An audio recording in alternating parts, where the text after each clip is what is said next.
"Hello, Nancy," the older woman greeted warmly. "Hello, Mrs. Arrington." Nancy nodded in reply. "It's so hot today. Do you always sell here? I think it would be better in the shade." "Well, this spot is good.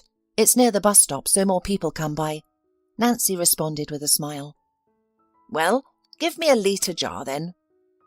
The young woman adjusted her white headscarf, which concealed her long curly hair, and stooped behind the makeshift counter where she was selling homemade milk. Nancy had the look of a true villager, strong, sturdy, with a robust posture. Her slightly rough skin was tanned, but it didn't detract from her appearance. On the opposite, it added a simple charm. "You're as busy as a bee," Mrs. Harrington exclaimed. "I have to be. My mother is ill and I'm raising my son alone. We all need money these days. No one will feed us for free." "Yes, we all miss your Tom. He was a good man. It's a shame he died so young and left you alone," the elderly woman said sympathetically. Nancy gazed downward, her lower lip caught between her teeth in sadness. The sharp sting of loss had faded over the years, but the memories of her husband, a casualty at his workplace, still haunted her. "He was such a great forest man. He knew every twig in the forest and never let the poachers off the hook. He was constantly chasing them." "That's why they killed him," Nancy whispered. "How cruel they were! A gunshot to his back! How could anyone murder over some worthless fur? It's all because of this hunting business." "The worst part is that they never caught his murderer. The case was either silenced or there was no evidence." "It's all bribes from those villains." Mrs. Arrington dismissed her with a wave of her hand. "Our new gamekeeper, curse him! He is much more compliant than Tom. He avoids disputes with poachers, and look at him now, living a good life. Where does he get his money? He must be making a fortune." "Yes, it's impossible to earn that much by honest labour in our neck of the woods," Nancy replied with a sad grin. "Our district isn't that wealthy. I work on a farm, and even then it's not enough. I had to get my own cow and sell milk on the highway during weekends. That's how we make ends meet." "You poor thing. Why did such a good person end up with such a difficult life?" Mrs. Arrington shook her head sympathetically.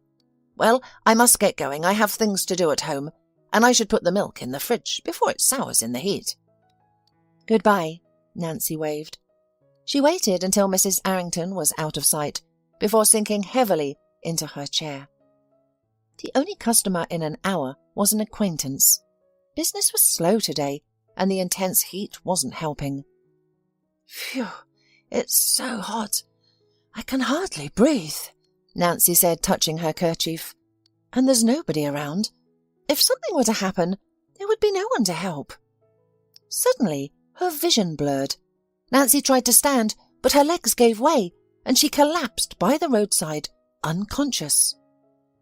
"Should we call an ambulance?" a male voice called out from somewhere. Nancy tried carefully to open her eyes, wondering how much time had passed since she fell. She was roused by someone gently slapping her cheeks and sprinkling cool water on her face from a bottle. "Just wasting time," a female voice suddenly remarked. Nancy realized she was lying on the ground. The unexpected rescuer was not in sight, but a luxurious car parked directly in front of her drew her attention. A fancy car like that couldn't belong to someone poor. "How can you say that? What if she needs medical assistance? What if she doesn't regain consciousness?" a man retorted in indignation. "As if I care. Look, she's already opened her eyes," a woman retorted irritably. A worried stranger's face soon came into Nancy's view. He was well groomed with dark hair and a neat beard. Nancy's gaze shifted slightly and landed on a tidy name tag reading, "Harris, first-class driver." "Are you okay?" the man asked sympathetically. "I think so. Yes, I'm sorry," Nancy whispered. "Let me help you up." The driver extended his hand, allowing Nancy to lean on him as he gently helped her to her feet. Now Nancy could freely look around and noticed a young woman in the back seat of the car. She also could assess the stature and strength of her unexpected saviour. He was a striking man, with vibrant green eyes, gleaming with unquenchable optimism. However, now his face was filled with worry. "Are you sure you're okay? Should we call for help?" the driver asked.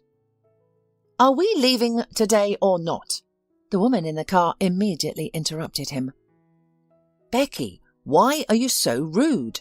the man said to her, and the woman snorted, crossing her arms over her chest. She was looking indifferently at Nancy, conveying her lack of interest in the plight of a mere peddler. Becky was a rich young woman, known for her impeccable looks and fashion sense. Unlike Nancy, she was admired for her graceful figure and perfect proportions. Her skin was flawless and firm, without any extra muscle or tan line. It was clear that Becky invested a lot of time and used high-end cosmetics to maintain her appearance. "Don't be embarrassed. I'm from the provinces myself. Therefore, I am always ready to help rural people." The driver smiled, taking Nancy's hiccup on his own account. "Thank you. I apologize for your delay." Nancy couldn't help but smile back.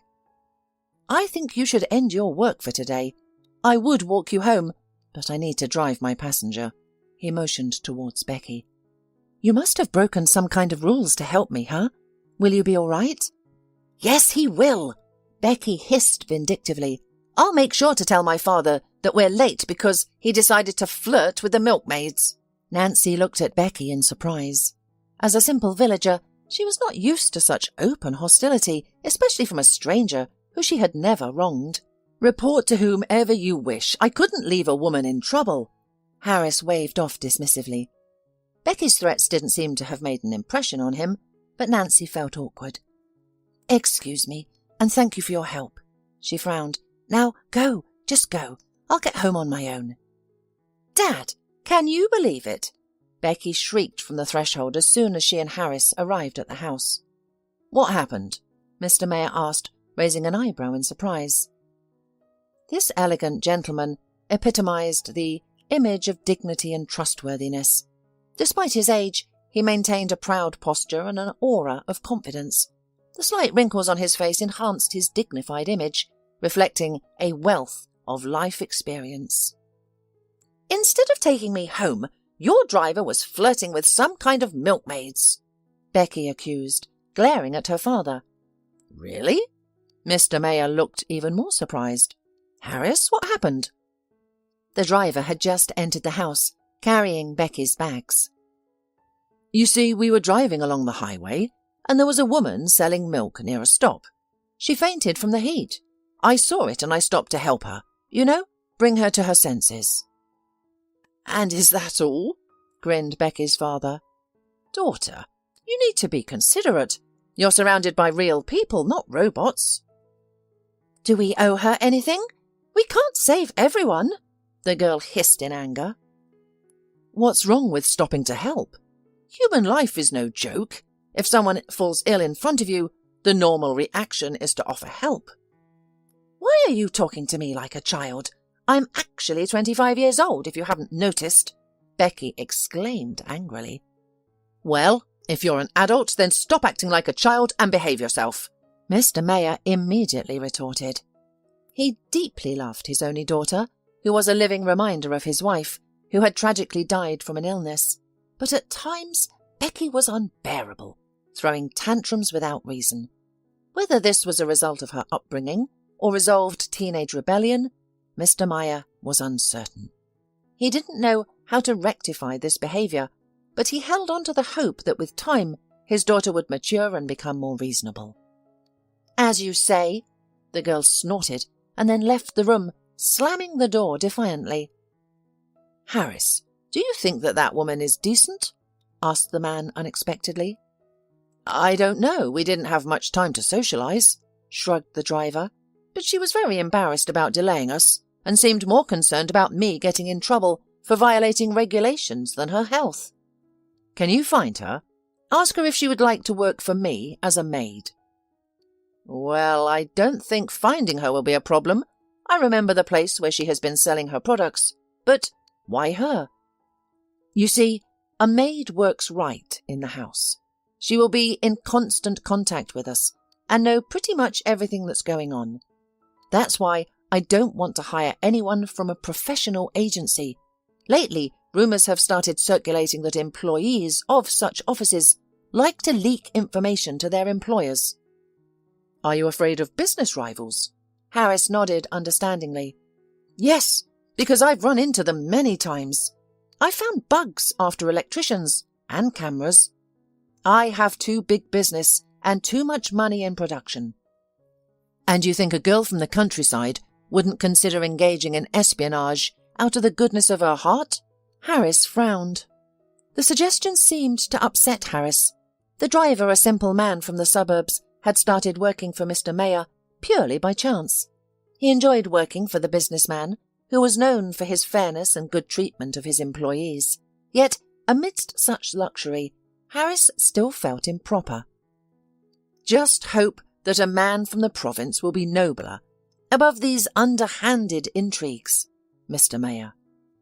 Harris's thoughts didn't escape his watchful eye, therefore he added, "Especially since I have one good example of such a man." The man winked at Harris, who, realizing the reference was to him, became slightly embarrassed. His relationship with Mr. Mayor felt more fatherly than that of a subordinate to a superior. Over the years, Harris had developed sincere respect for the businessman, who had seen life and always listened to his opinion, even if they sometimes disagreed.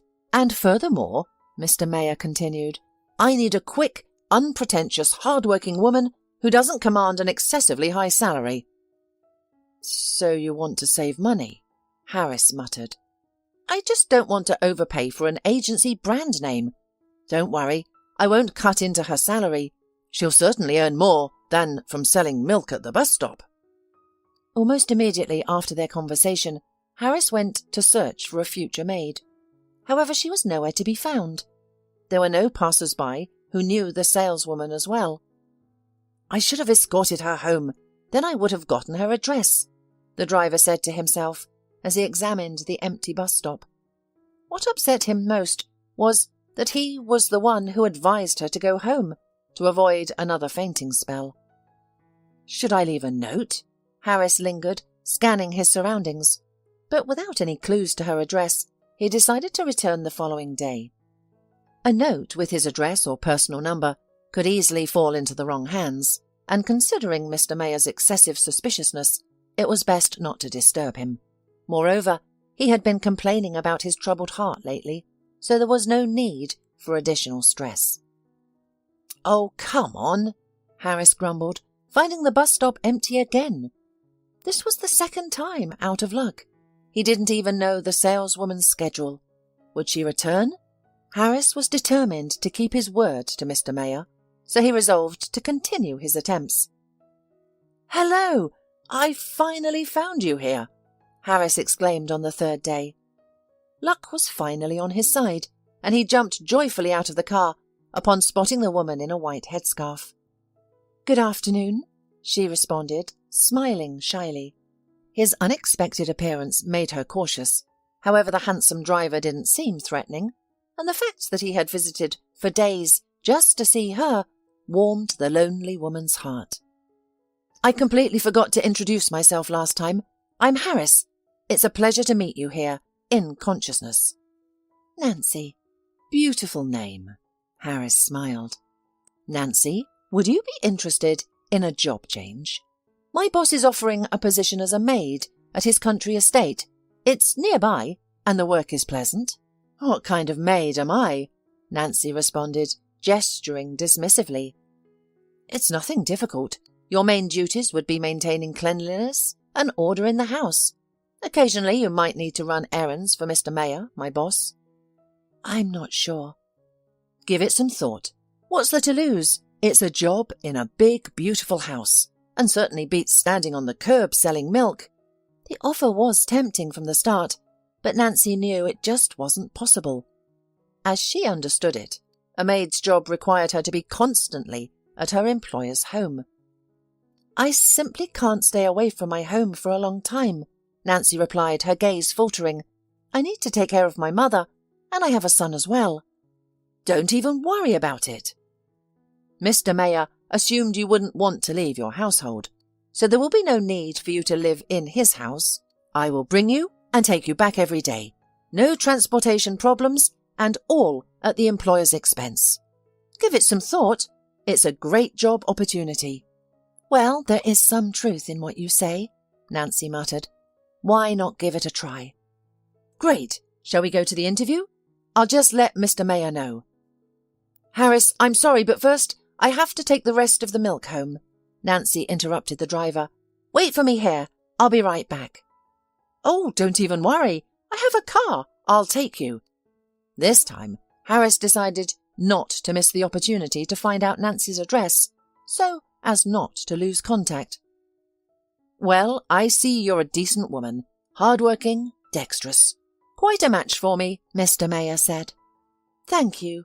I tried," Nancy smiled. The interview was a bit strange.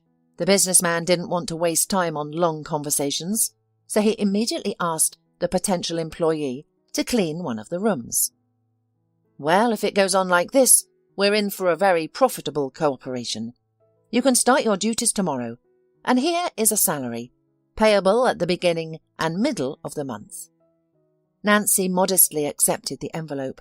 Even at first glance, there was 10 times more money than she was paid on the farm, not to mention the milk trade. And another paycheck was expected in just 2 weeks.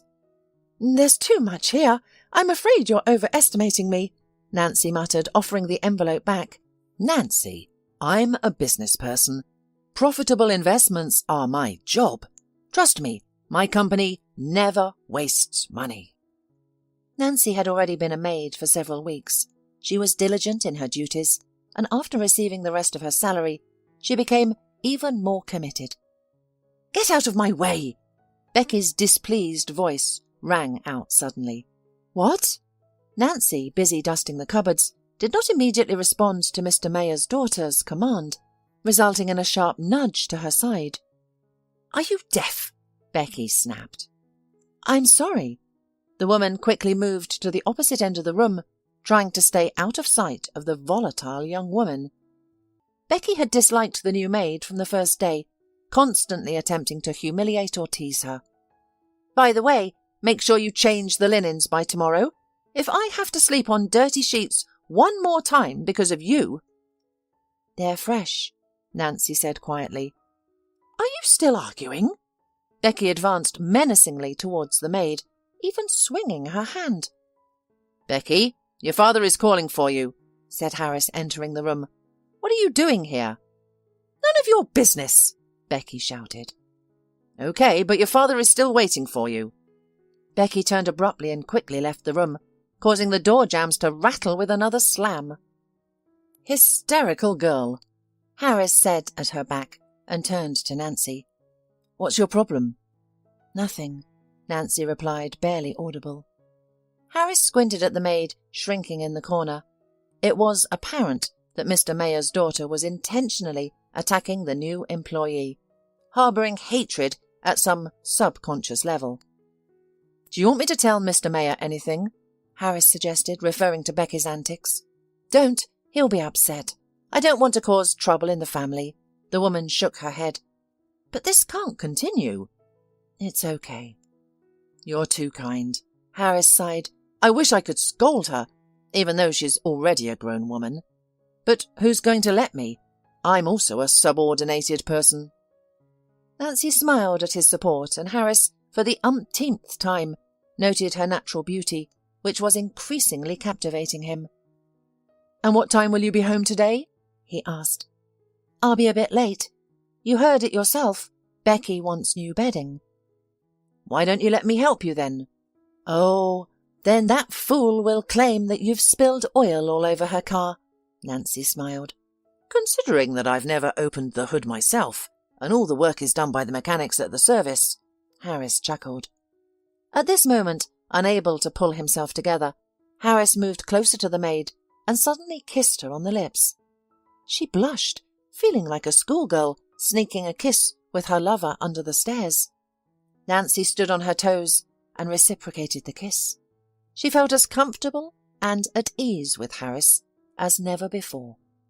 "Who would have thought that I'd have to thank my work for a relationship with such a beautiful woman?" The man smiled gently. It happened because you're a bad driver, sighed Nancy languidly. Why is that? Because you were looking at me more than at the road. I just felt a mutual interest and decided not to miss the opportunity. Harris winked. Sometimes I think I shouldn't agree to a date so quickly, Nancy smiled. We missed the stage where the gallant knight wins the lady's heart. But we can get to the most interesting part, the driver whispered conspiratorially before kissing her again. I think that's what's bothering Becky most of all. What's the big deal? Do you think she's interested in me? Of course. How could anyone overlook a handsome man with such a huge ego? Nancy giggled, poking Harris in the chest with her fist. Seriously speaking, she's just used to considering everyone around her as her property. And now, it turns out, I've taken her toy. Maybe. The man shook his head. Oh, I completely forgot. I need to get more gas before we hit the road. I'm sorry, I won't be able to help you with making the bed, or I won't have a vehicle to drive you home. Go then, Nancy smiled and returned to her duties. Nancy, come here, please. Mr. Mayer's voice came from the kitchen. Yeah? What's happened? She asked, opening the door. Well, it's me who wanted to ask you what happened here. The landlord pointed melancholically to an overturned flower pot, its soil scattered all over the floor. I'm sorry, I'll clean it up right away, the maid exclaimed. Yes, please do, before the soil scatters all over the house. Mr. Mayer nodded. And the guest room is a mess too. I've been finding too much clutter lately. Please pay closer attention to the house, and more frequently. I'm sorry, it won't happen again, Nancy muttered, blushing. She felt embarrassed to be reprimanded. Mr. Mayer was a very patient man, and he rarely scolded her, understanding that it was challenging to constantly monitor such a large house. He simply pointed out the mistakes so they wouldn't go unnoticed. But the most frustrating part was that the increasing disturbances in different parts of the house were not accidental. By the way, Becky asked again for you to be fired. Why don't you get along with her? As if by accident, the businessman asked. I don't know. Apparently she thinks I'm not professional enough, the woman answered modestly. Well, Nancy, try to make peace with her. Harmony at home is a crucial element of life. I will, she responded. However, it didn't depend on Nancy. In fact, Becky constantly created a mess on purpose and then swiftly ran to her father to highlight Nancy's negligence. Naturally, Nancy couldn't clean everything in time, which left Mr. Mayer thinking she was lazy and not very diligent. However, the businessman was not quick to dismiss the new employee because of her diligent ethic in the first weeks of work. Yes, it's a large house. It's unfortunate that Tammy, Becky's mother, left so early. She had everything under control. Now it's just a semblance of a family home, Mr. Mayer said, a note of sadness in his voice. I sympathize with you. My husband also passed away early, and it's challenging to fill that void. But it's never too late to let another person into your heart. Nancy cautiously consoled her host. I suppose it's a bit late for me, replied Mr. Mayer, rubbing his chest. I used to think the same, but the main thing is to meet the right person. The man shuddered. Memories of Tammy caused a painful sting in his heart, leading to another round of unpleasant spasms. Would you like some water? Suggested Nancy, full of anxiety. No. Oh! Mr. Mayer staggered, then lost consciousness. Did you two lovebirds knock Daddy out? Becky hissed, her anger directed at the driver and the maid. What does this have to do with us? Harris retorted. Everything. Your negligence stressed him out, leading him to the hospital. He suffered a heart attack. We don't know when he'll be back. Nancy sobbed. The unfortunate attack had happened before her eyes, and she was still worried, actually considering herself guilty. When she saw him on the floor, she was confused, thought too long, and called an ambulance only 5 minutes later. At first, she went looking for Harris, then Becky. Only then did she realise she was alone and began dialing the ambulance, her fingers trembling over the keys. "I've had enough of you two. While my father is receiving treatment, I'm in charge. As the mistress of this house, my first action is to fire both of you. Pack your things and leave." After reprimanding her former subordinates, Becky stormed out of the room, slamming the door behind her. "Go to the hell." "Harris, don't," Nancy urged Harris. "Let's go. Nothing can be fixed now. It's better for us to leave peacefully." "You're right. Let's visit Mr. Mayer. He's been in the hospital for days, and she hasn't visited him once. She doesn't care about how her not-young father feels, as long as she gets her hands on the family's money." "But we're there almost every day. He might be sick of us." "No. The doctors say social interaction and positive emotions are the best medicine. Let's go." "Don't tell him she fired us. We shouldn't give any extra stress. Let him get better without such news." "Of course," Harris agreed. He left the official car keys and documents, took Nancy's hand and led her to his old car. It wasn't as flashy as the owner's, but it was well kept and functional. The drive to the hospital took about half an hour. "How are you doing, Chief?" Harris cheerfully asked as they were led to Mr. Mayer's room. "I'm hanging in there." The businessman attempted a smile. "Hello," Nancy greeted him with a sad smile. Mr. Mayer tried to brace himself and even attempted to get up, but it was clear to see he was not feeling well. "Is Becky not with you?" Mr. Mayer asked hopefully. "Sorry, no," Nancy replied, shaking her head. "She's busy, planning to inherit and lead your empire." Harris couldn't help himself and replied. "She's never had any family feelings," Mr. Mayer sighed, "and she has always been a real headache. I suppose I failed in raising her." "It's understandable.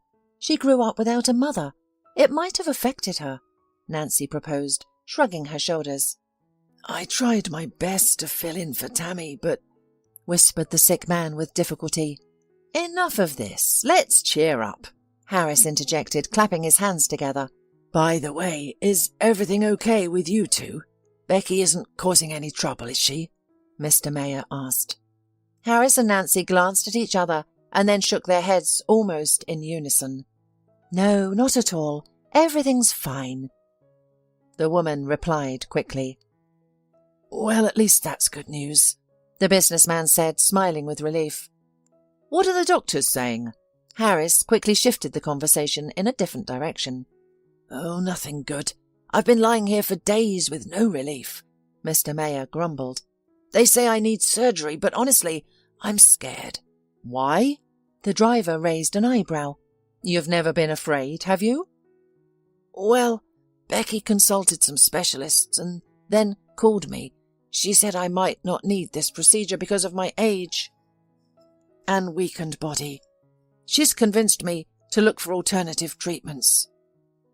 "I did some research as well, or rather, I read on the internet," Nancy interrupted.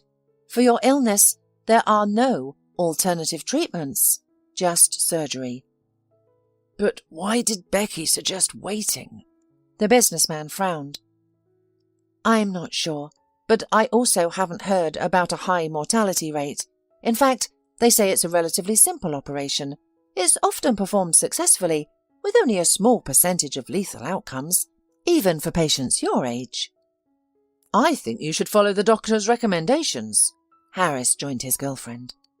They looked at each other, clearly understanding Becky's motives.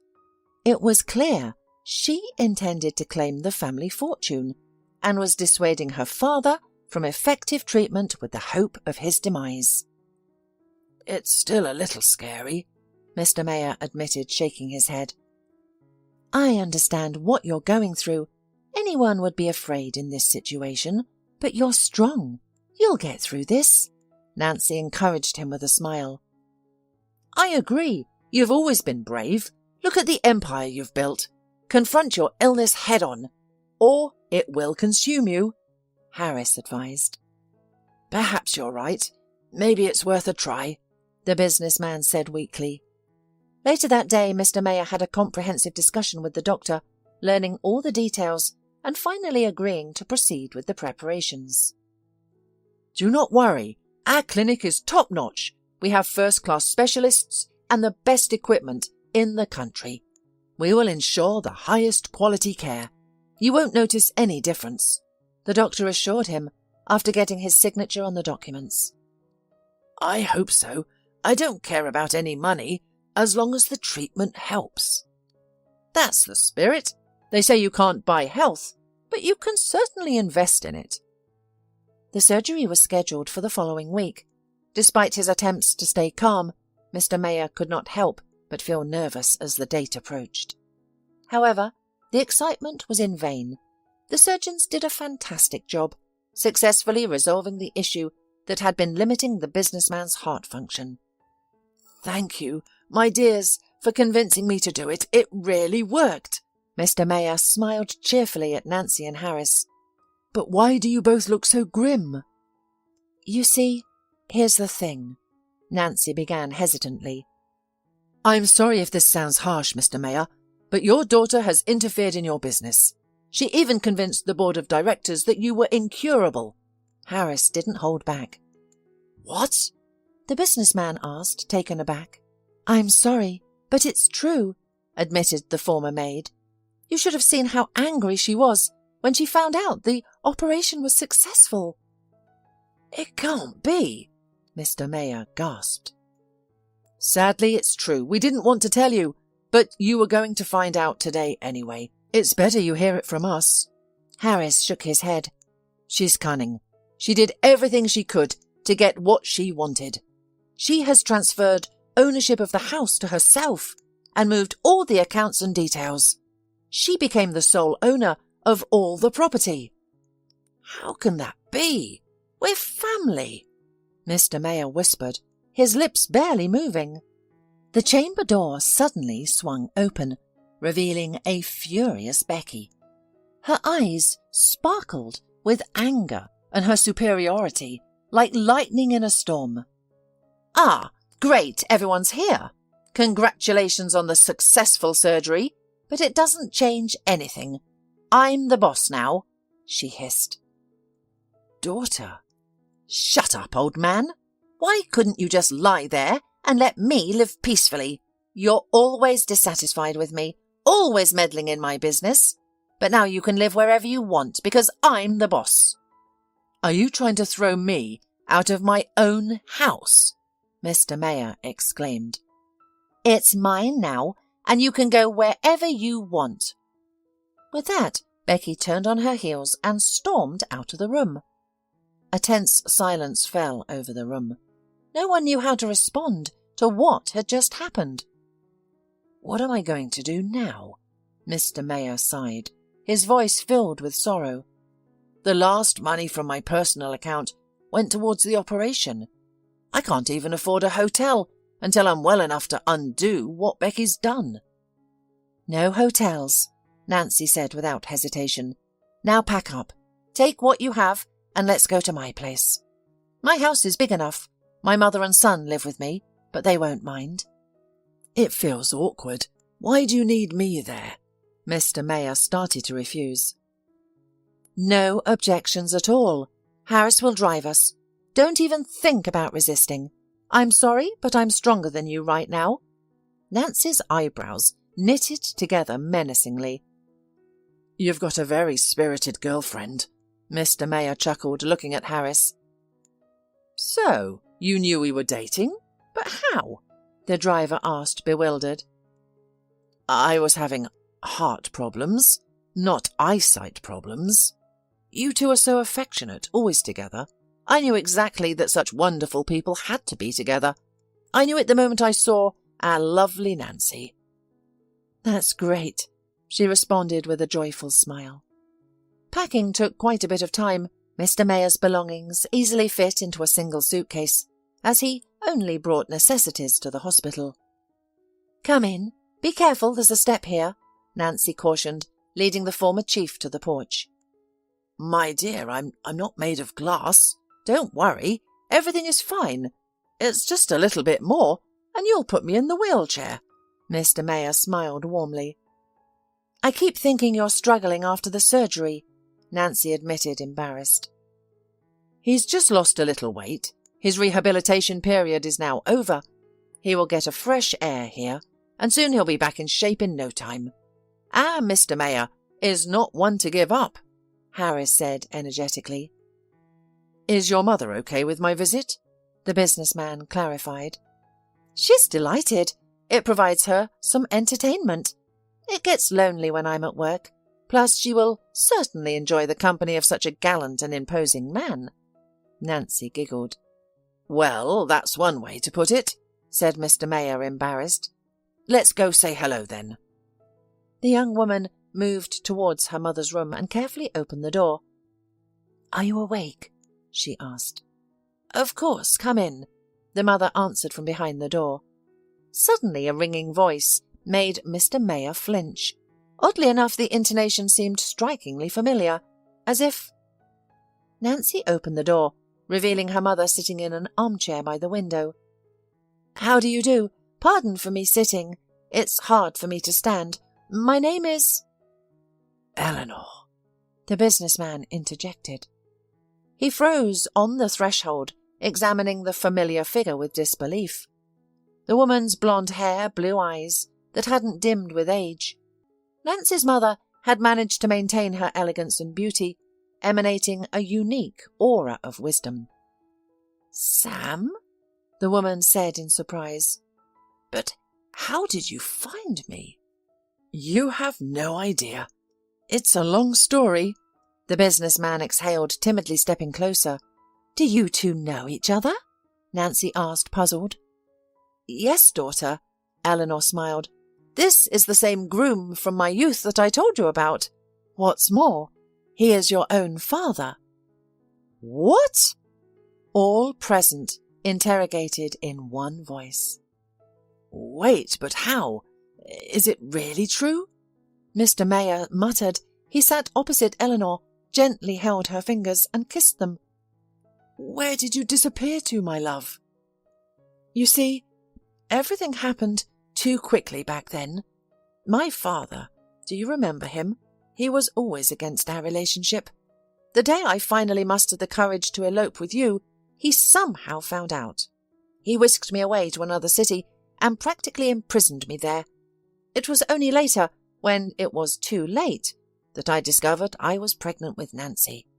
My father wouldn't let me contact you then, insisting we'd raise my daughter ourselves. Then events spiraled.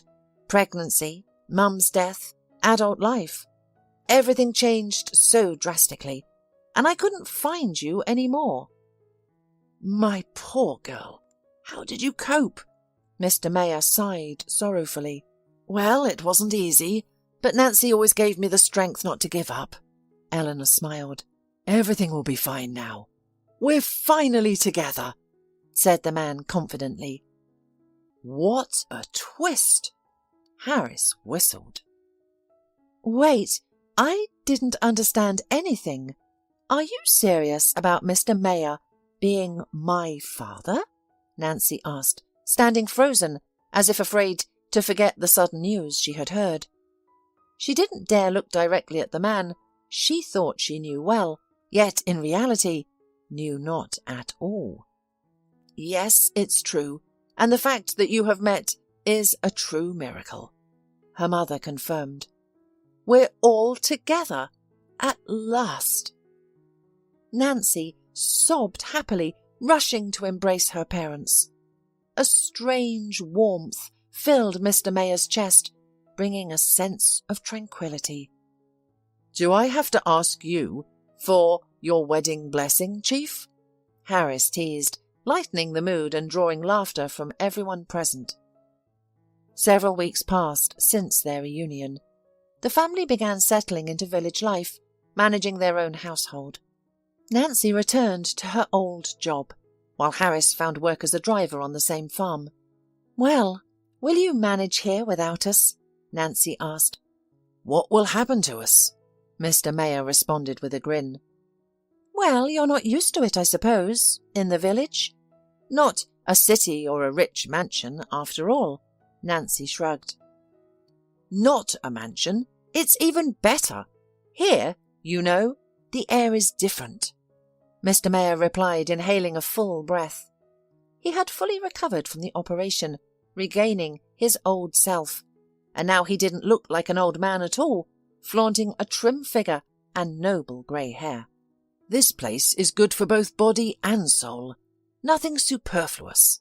Everything as it should be. Mr. Mayor said thoughtfully, You know, I don't even regret my wealth.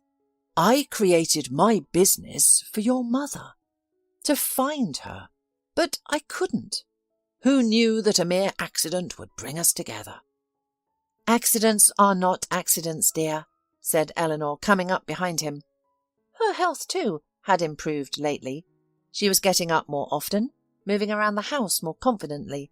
She and Mr. Mayor even began to go for walks around the house, which Nancy was truly glad about. But so much labour has gone into your business, Harris shrugged. Exactly, labour. I'm so tired from living alone that now every day feels like a holiday. Yes, I don't have money, but my illness has finally receded. The woman I love is with me. My daughter married a good man. What more could you want? Maybe you're right, Harris replied with an embarrassed smile. I wonder how Becky is doing, Nancy suddenly asked. Don't mention that name, grumbled Harris. Didn't she cause us enough trouble? I just feel sorry for her. She did all those bad things out of loneliness and resentment against the world and herself, Nancy replied. You're too kind. Harris shook his head.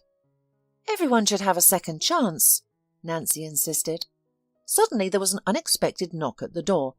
The early hour didn't suggest visitors, as most of the village's population would be at work on a weekday. Are you expecting someone? Nancy asked her parents.